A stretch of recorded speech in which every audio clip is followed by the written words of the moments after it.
government's failure to address their concerns. Fuel, vehicle maintenance, and off-campus allowances are issues here.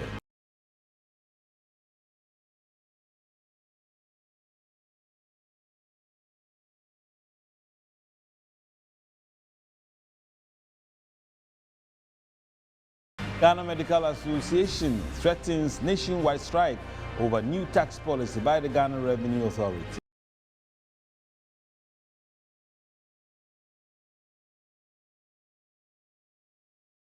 Also coming up, President Akufo-Addo begins a 4-day tour of the Ashanti region, set to commission and inspect key social intervention projects.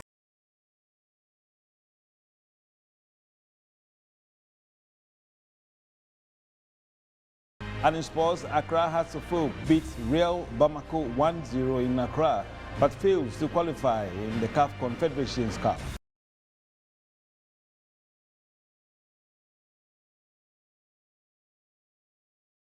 And on the international front, chairperson of the African Union Commission, Musa Faki Mahamat, calls for an immediate unconditional ceasefire in the 2-year-old conflict in Ethiopia's northern Tigray region.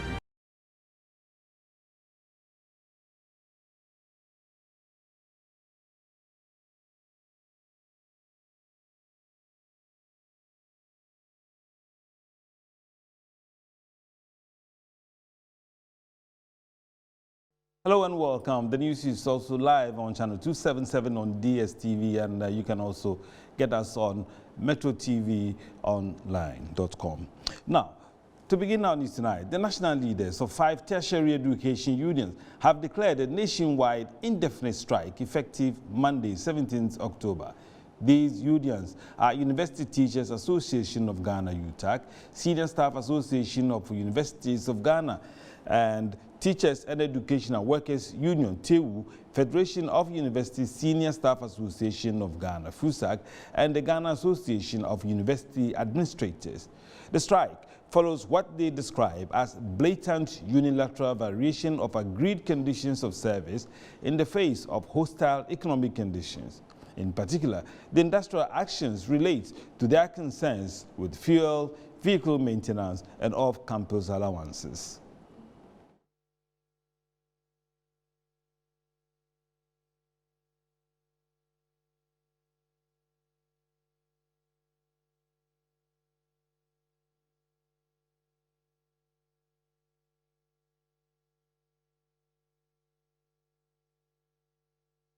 All right, so here's the statement released by the unions. It says the national leaders of UTAG, GAWA, SSSA-UOG, University of Ghana, and TEWU Ghana have made several efforts since April 2022 to address some issues related to their fuel, vehicle maintenance, and off-campus allowances. Following the press conference by the labor unions, the National Labor Commission, NLC, invited the parties to a hearing on 12th October 2022, where the Commission entreated the parties to engage. Now, it is important to state that up till the NLC hearing, the employer had not responded to any of the letters of the labor unions or the request of the Commission for the employer to respond to the complaints of the labor unions.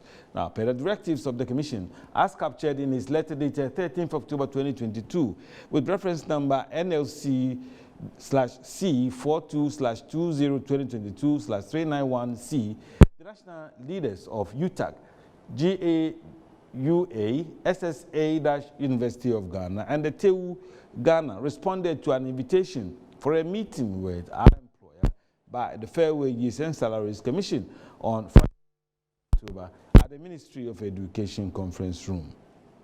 Now, in the said meeting, the employer was represented by the Honorable Minister of Education, Dr. Yaosei Duchum, the Honorable Minister of Employment and Labor Relations, Ignatius Bafwewia, and the Honorable Deputy Minister, Abnosei Asari, the Honorable Deputy Minister of Employment and Labor Relations, and the Chief Executive of the FWSC, Engineer Benjamin, Director General of the Ghana Tertiary Education Commission, Professor, among others.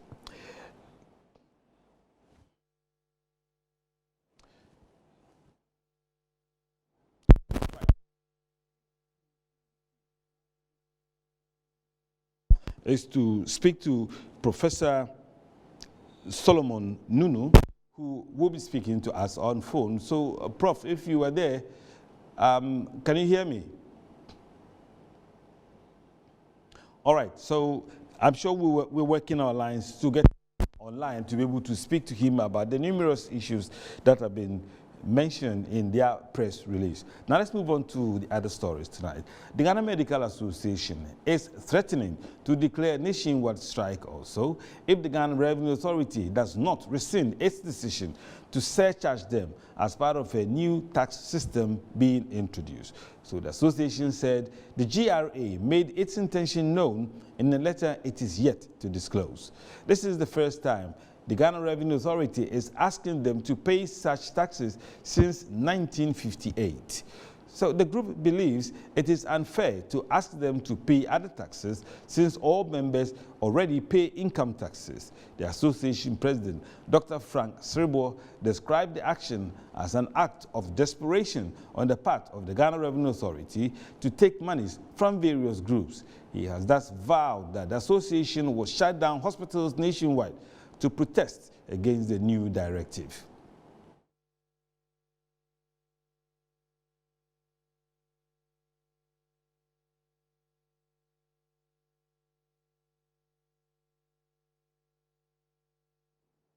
You're watching Newsnight on Metro TV. And other news tonight, Coalition of Unpaid Allied Health Interns has served notice of an intention to demonstrate in protest of unpaid allowances due its members nationwide. According to the coalition, their members have worked and completed their mandatory 12-month service without receiving any allowance, and also that there have been some attempted actions to sideline their colleague degree interns for employment. Zoom for this conversation and to find out the way forward is the president of the coalition, Frederick Ejay. Hello, Frederick. Can you hear me?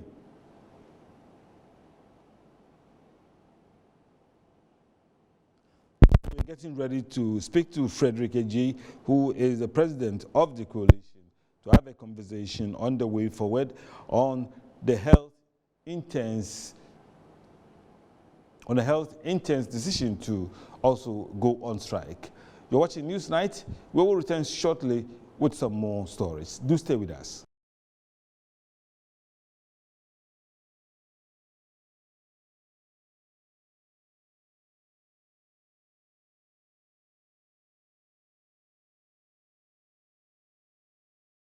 Right, welcome back, and let's now go on Zoom and speak to Frederick Ejay.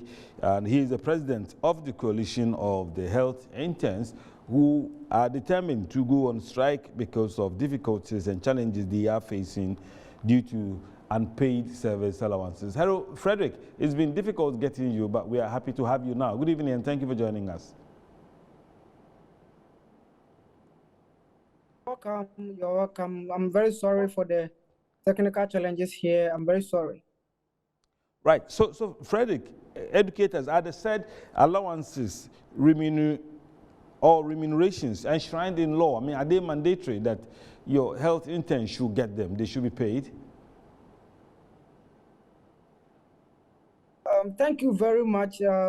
Before I delve into this issue, I would like to say a special good evening to your viewers.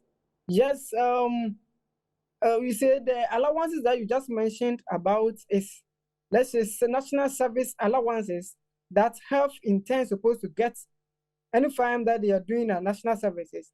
But here is the case that these people that we are talking about, unpaid allied health interns, we are a group of people that has done and we have completed our national service, our mandatory 12-month service without receiving a PESWA.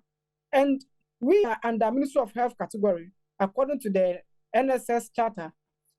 This really implies that it is the Ministry of Health that's supposed to pay us during our national service. And we are done with our national service without receiving a PESWA from the government. We've been sending a lot of petitions to the Ministry of Health, Ministry of Finance, and we even copied Parliamentary Select Committee on Health. And we've done all the necessary engagement to hear from our leaders, Ministry of Health, Ministry of Finance and then Parliamentary Select Committee on Health. But it seems we are not getting anything positive from them. And with that, we had a picketing on the 7th September in Greater Accra.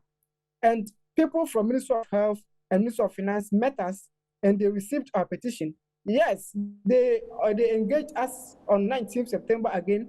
We had a meeting over there that they released a cover letter indicating that our financial clearance has been released.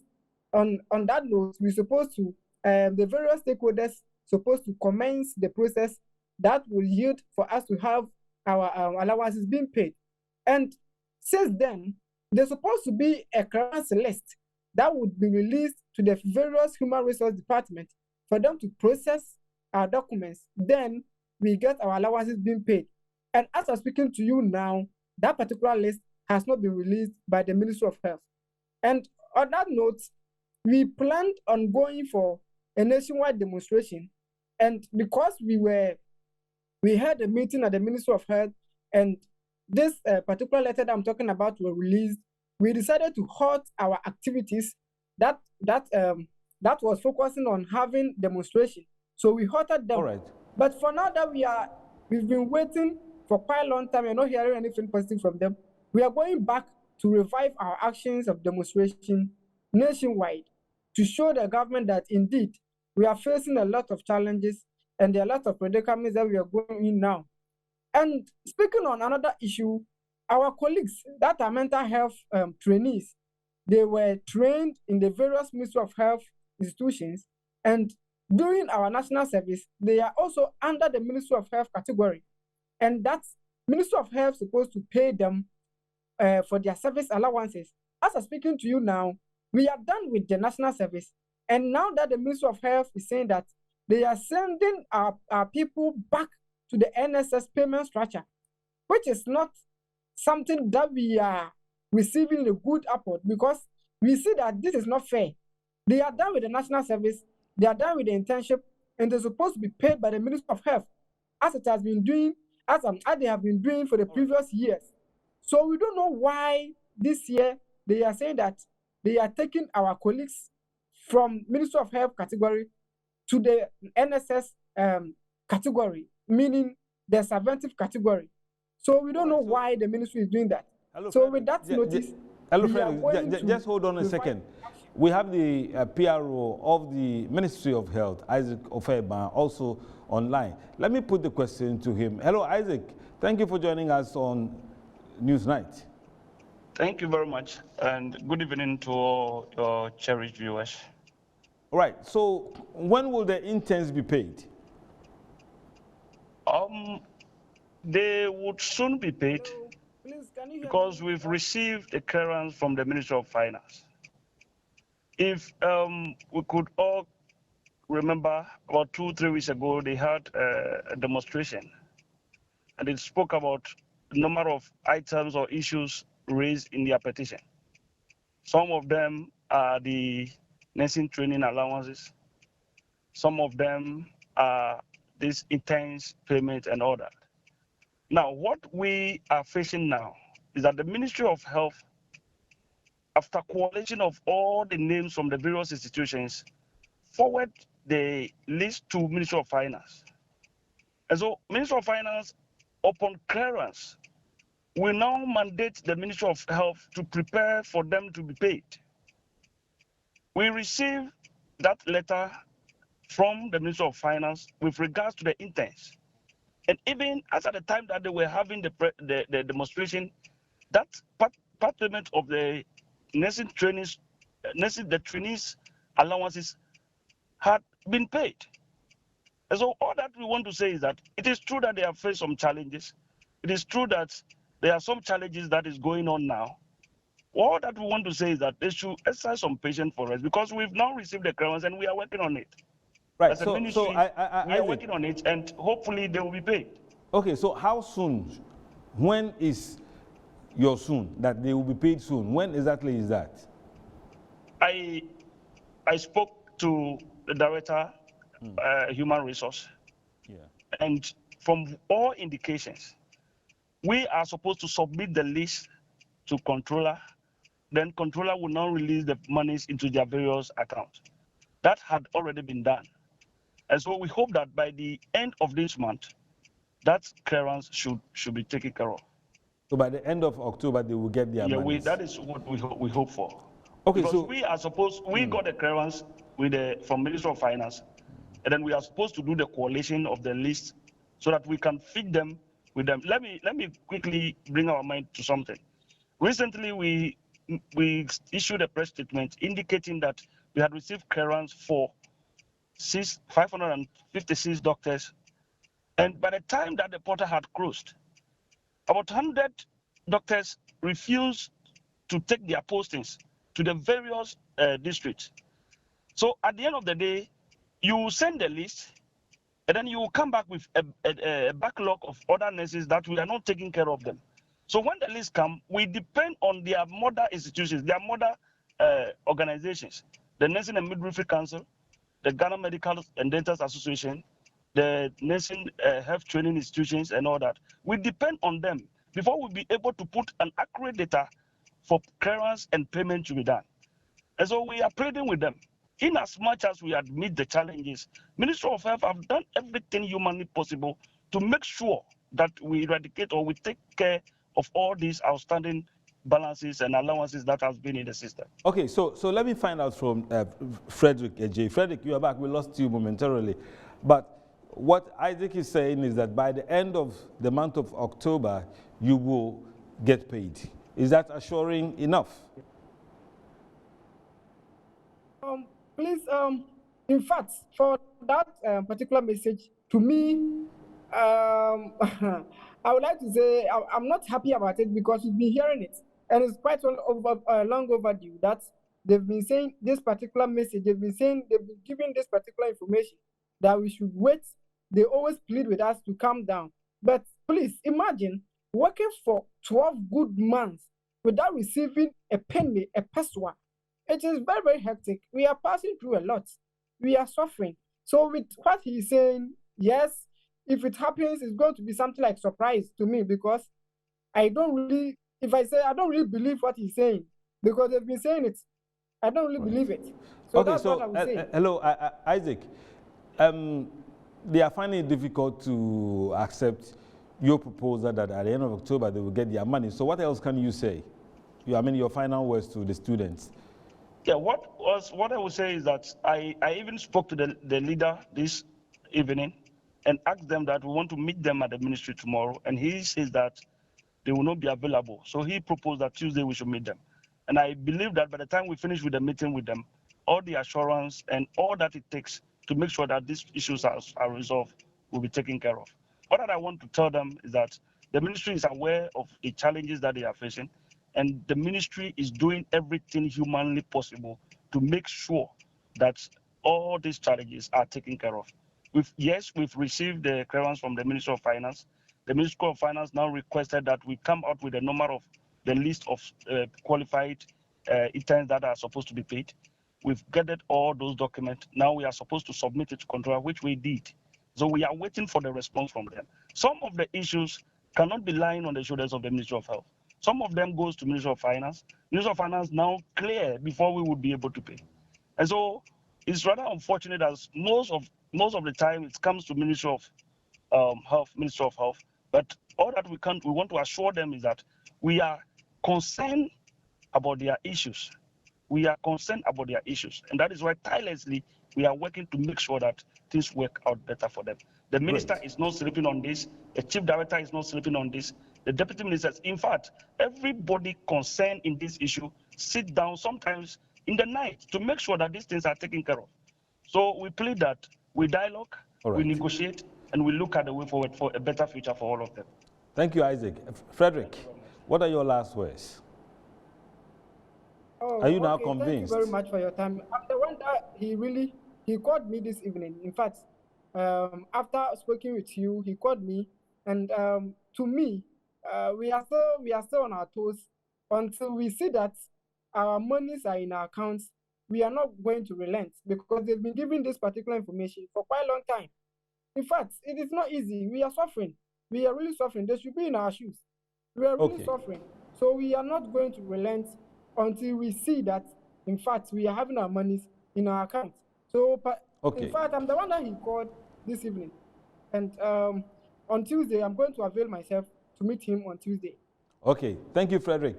I'm sure your monies will be paid by the end of the month, and well, if you don't get it, we will still be talking to you to see what has happened.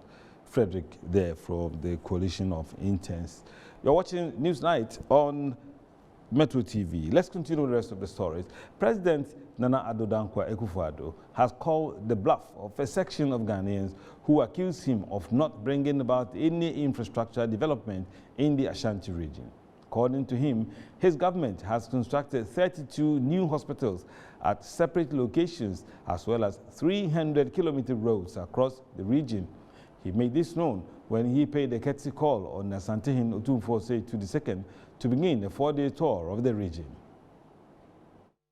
Addressing chiefs at the Menchia Palace on Sunday, President Akufo-Addo reiterated his government's commitment to end the illegal small-scale mining menace. He touted his achievements in the Ashanti region, calling the bluff of his critics. Nearly 300 kilometers of asphaltic road was and on Kumasi 100 kilometers a year, and 100 kilometers a year will the urban roads. 32 separate hospital projects in Ashanti in my time since I came. On his part, the Asantehen Otumfuo Osei II encouraged the president to do all his best to realize his quest to develop the country.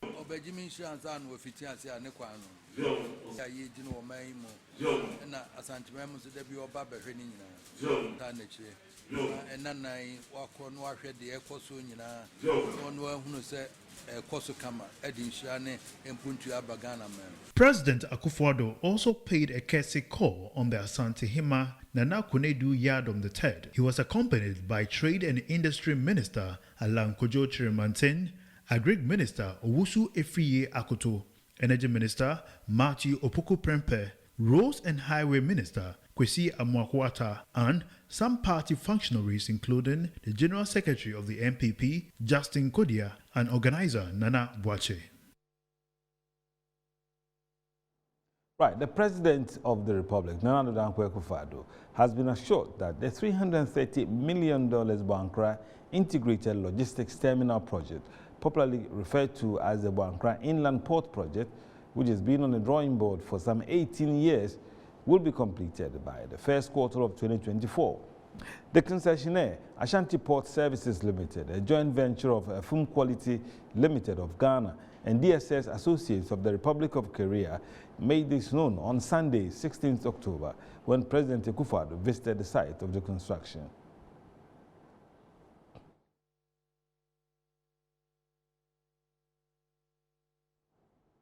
So we are joined on the phone lines now by Palgrave Boache Dankwa. He is government spokesperson on governance and security.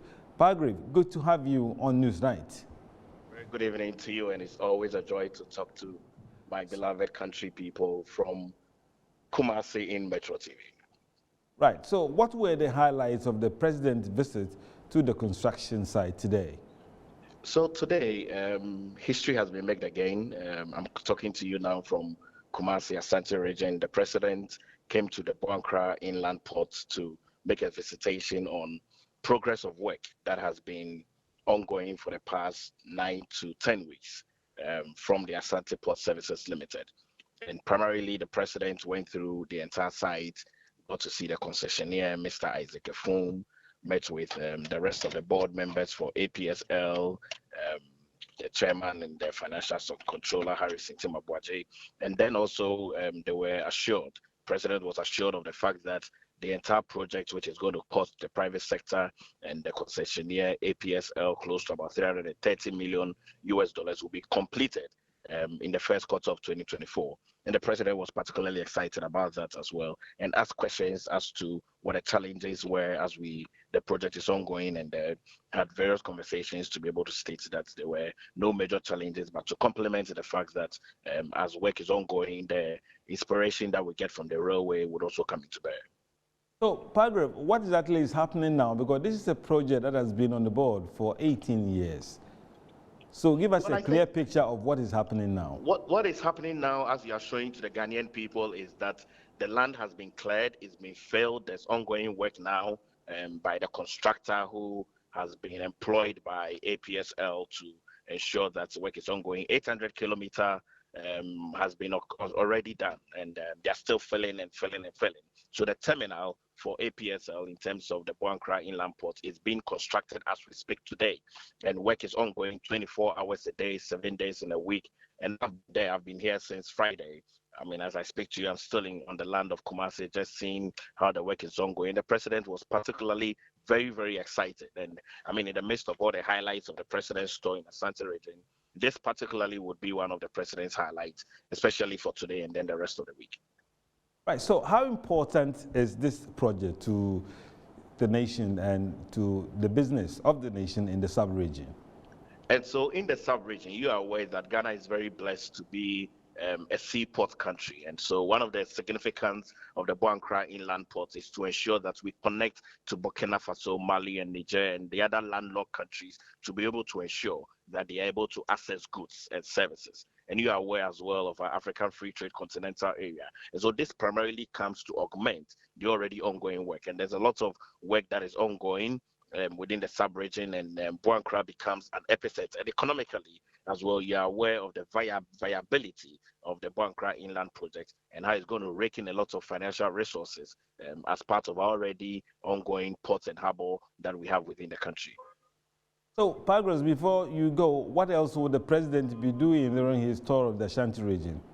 So the president's tour of Asante region, today the president went to church as is demanded as a Christian on a Sunday, went to St. Cyprian's Anglican Church, and then afterwards came to pay homage to the Otumfuo Osei Tutu II, and then came to Boankra and went to Konongo to open up some hospitals. Tomorrow the president continues some other works, and then Tuesday and Wednesday the president should be headed back into Accra. Thank you very much, Palgrave Boakye Dankwah, spokesperson on governance and security. So, well, the president is busy in the Ashanti region, and so are we in Accra. We're busy on Newsnight on Metro TV. Time for business.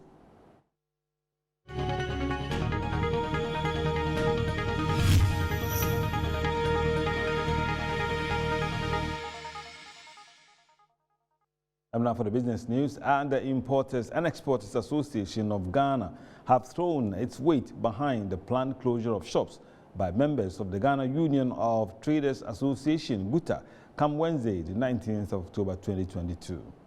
In the release, they noted that the leadership of GUTA have since last week served notice of their intention to close down their shops on Wednesday, the 19th of October 2022, as a sign of their disappointment in the government for its failure to address the teething economic challenges which have hampered their businesses. In view of the rising cost of doing business, the poor performance of the Ghana cedis in the face of the dollar, and the new tax policy, among others, the Importers and Exporters Association of Ghana believes the impending action by GUTA members, which will be ably supported by importers and exporters across the country, will send a strong signal to the government to set up and fix the economy. The Importers and Exporters Association of Ghana believes the Nana Addo-led government has been given ample time to fix the economy but has shown little seriousness in doing so. And they believe this action by GUTA and its stakeholders will compel the government to do the needful. Back in August 2022,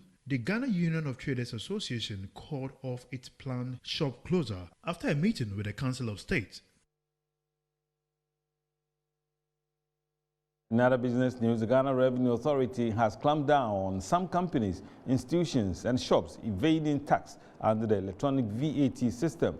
According to the Executive Director of Revenue Mobilization Africa, Jeffrey Okanse, those defying the directives, the suspects, have been evading taxes. Meanwhile, the China Mall and other shopping centers remain closed until they adhere to the directives provided by the Ghana Revenue Authority. Time we've actually been calling on the GRA to do a lot of collections and ensure that they actually seal the loopholes that were in our tax collection systems. And I think the EVAT invoicing system has brought a discussion on why the GRA was clamping down on these companies. The initiative was to allow the GRA to monitor the invoicing system to avoid the under-invoicing, the seepages and leakages in the system. And so for me, I thought it was a right direction for the GRA to crack down on these companies who resisted actually the directive to actually move on to the e-invoicing system, which 25 other companies have complied. 50 large tax companies were actually targeted, and 25 of them went onto the system peacefully. 25 of them decided not to go onto the system, and for some of us, we were wondering why. I think it was a problem of them not trying to comply because there's something to hide. Because if you have nothing to hide, the GRA is saying, come onto a system. You are doing it manually, but then there's been a digital platform that's been created to make things simple and also give the GRA the day-to-day monitoring of your live issuance of these invoices. So I think it was the right thing for the GRA to do. For me, personally, I think it's good. The GRA should step up its efforts at ensuring that they are clamping down on persons who actually avoid taxes and evade taxes. The revenue that is got to do with VAT, but they also collect 80% of the total revenue for this country, as in the domestic revenues that is collected in this country. So these are companies that indeed, they are actually the hen that lays the golden eggs. But will you also be happy that the hen that lays the golden eggs will break them? No. So we are ensuring that these same companies that are so important to our economy pay the taxes well, because all over the world, it's a progressive system of paying taxation. Those who are getting more must pay more. Former Finance Minister said Tekpe projects a rising cost of food products in the domestic market. As the dry season nears, Ghana's annual inflation rate was 37.2% in September 2022, fueled by surging input, global food and energy costs, and the cedi weakening more than 42% against the United States dollar. The government has become heavily dependent on the domestic, especially Bank of Ghana, to finance the deficit. And this is a 40-year high. We have never been financed the deficit to this extent since the ERP-SAP, days, coming out of the difficult 1970s. It's weighing on inflation, it's weighing on fast depreciation of the cedi, because Bank of Ghana is depleting not just its cedi reserves, but the foreign exchange to help, drive the economy. To pay in order to avoid default. So that's also resulting in its own headaches for the economy. As it adjusts policy rates, to fight, the inflation and others, the crowding, it's transmits into other interest rates, other market rates from the banks, and therefore the private sector in particular, and even government's own borrowing, begins to suffer. So you can see the sharp rise. This is inflation. It was going down, from 2015, 2016, all the way down. And then from 2019, it started rising. And you see the sharp increase, which we have been discussing again as a nation. When it comes to this, it's not just fiscal. Of course, fiscal is important, but the extent to which, if we make savings, we can, for example, food, provide fertilizer and the rest. And the thing is that we are also going into the dry season, where Bank of Ghana would need money for imports, and that is the reason why there is anxiety to have the fund program fast-tracked, so that the markets can get confidence. By the voice of former Finance Minister Seth Tekpe, ending our business segment on Newsnight. Do stay with us. We'll return shortly with some more stories.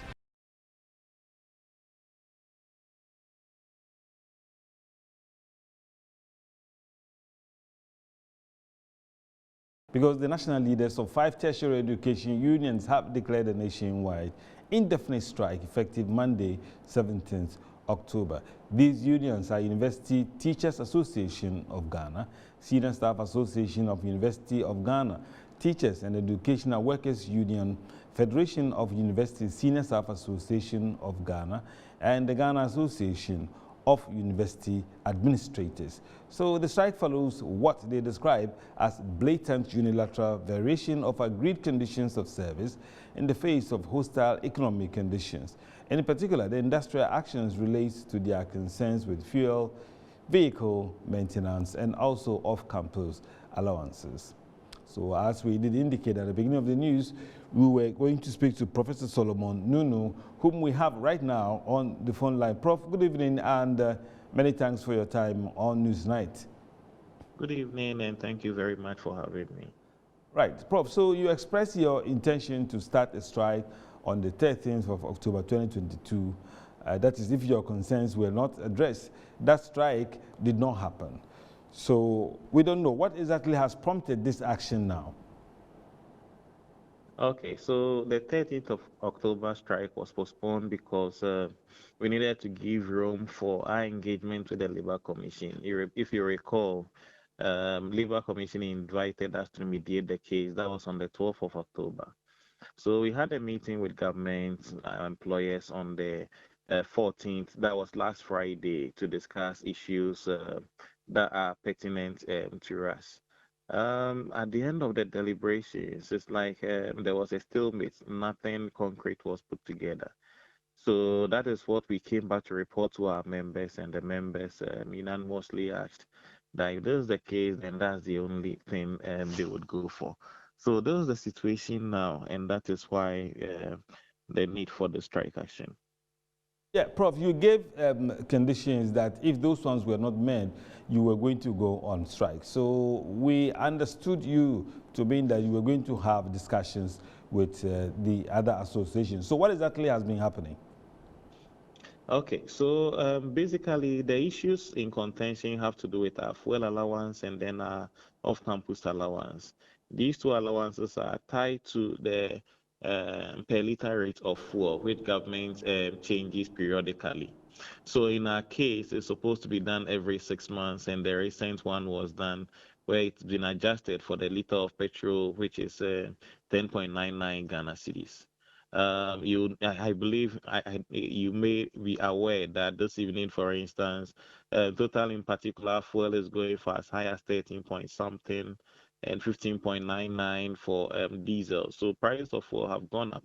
And these two allowances I mentioned earlier on depend on the cost of fuel. However, the situation on our hand is that even though cost of fuel has gone up and government has adjusted it to 10.99, still the allowances are based on last year's rate, which is 6.05.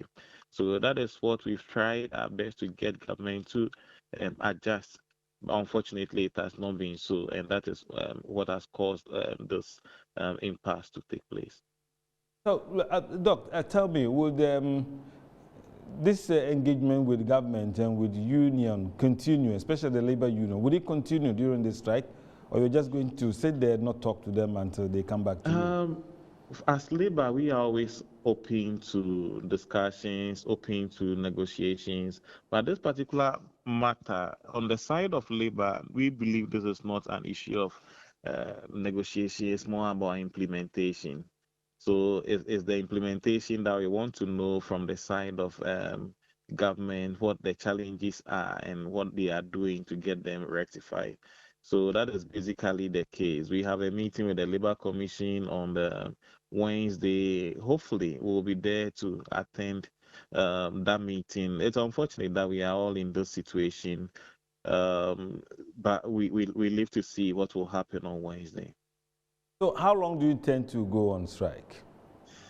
I wish that tomorrow morning I receive a call that says that, okay, everything has been adjusted. Here is the letter to that effect, and everything ends. So as quickly as this matter is resolved, the strike action, I believe, will end.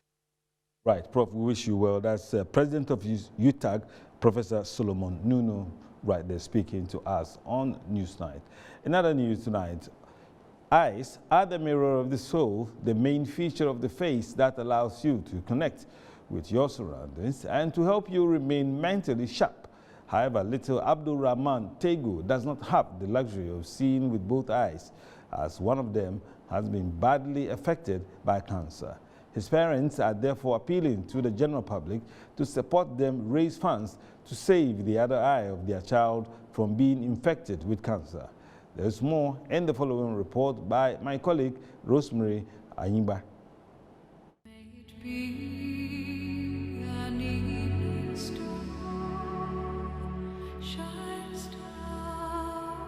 "9 months after he was born, Parents of little Abdulrahman Tego noticed a sudden change in one of his eyes. Doctors diagnosed his condition as a cancer of the eye that affects the retina, the part of the eye which enables one to see. His father, Mustafa Tego, recounts how it all happened. This is not the way he was born, but all of a sudden we found out he had eye cancer. My wife saw it and she told me when we went to the hospital, they said it's eye cancer.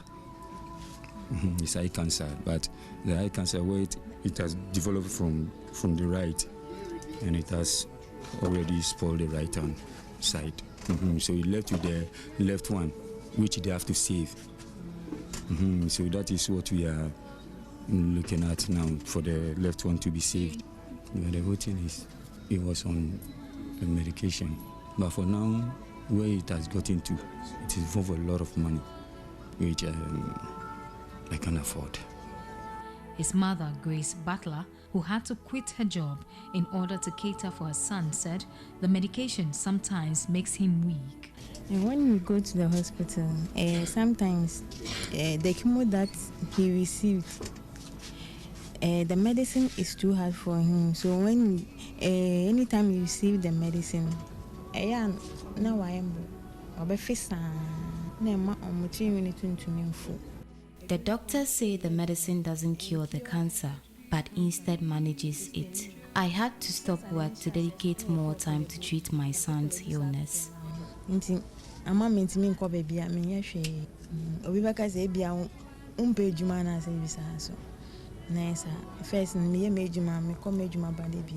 Abdulrahman needs to undergo an urgent procedure which costs about $15,000, which is equivalent to 160,000 Ghana cedis, to correct the deformity. I never imagined cancer will affect me this badly. Please help my child.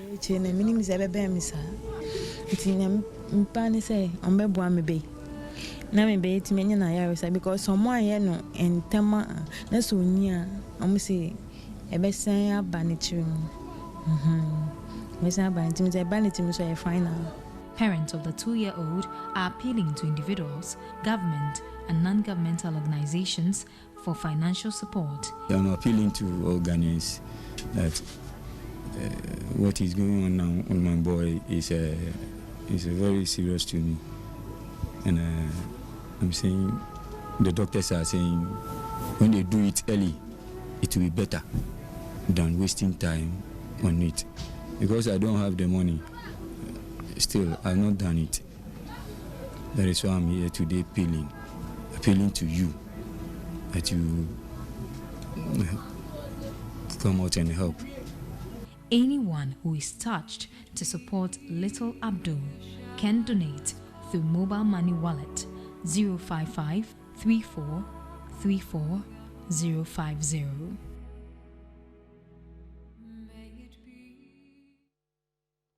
Newsnight on Metro TV. Let's now go for the international news.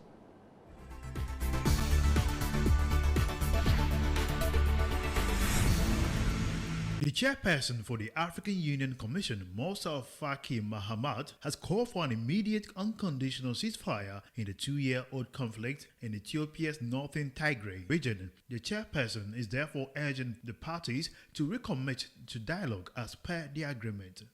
4 prisoners have died and 61 have been injured following a major fire at Iran's notorious Ivan prison. The fire followed weeks of anti-government protests across Iran. Hundreds of those taking part in protests have been sent to Ivan prison. It is not known whether the situation of the jail is linked to the demonstrations.